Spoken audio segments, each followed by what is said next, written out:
செவனேன்னு சும்மா இருந்திருக்கலாம். நல்லது பண்ணலான்னு போய் நானே வாலண்டியரா வம்புல மாட்டி வாங்கி கட்டிட்டு இருக்கேன். இதுக்குதான் யாருக்குமே நல்லது நீ பண்ண நல்லது காட்டுற இரு.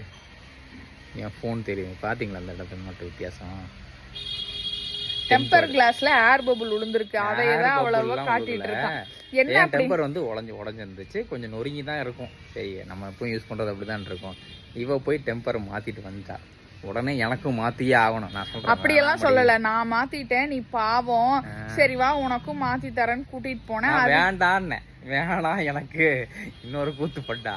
ஆன்லைன்ல ஆர்டர் போட்டா அதுவும் கரெக்டா போட்டாலா? அதுவும் இல்ல, வேற எதுக்கோ போனுக்கு ஆர்டர் ப்ரோ போடுறதுக்கு பதிலா 15 ப்ரோ மேக்ஸ்க்கு போட்டேன். அது செட் ஆகல. சரி பையன் அதுல கொடுக்கலாம்னா ரிட்டர்ன் எடுக்கல.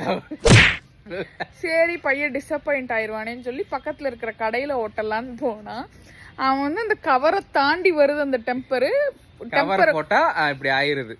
அவன்கிட்ட என்னடா டேய் ஆக மொத்தம் நஷ்டம் கம்பெனிக்கு 500. வீட்டுல காலையில இருந்து திட்டு. நான் கேட்டனா உன்னை டெம்பர் நீ ஓட்டா நீ ஓட்டிட்டு போ. இதுக்குதான் நான் யாருக்குமே நல்லது பண்றதே இல்லைங்கிற. நான் நல்லது நினைச்சு பண்ண போனாலே இப்படிதான் ஆகுதுங்கிற. பண்ண மாட்டேன்டா.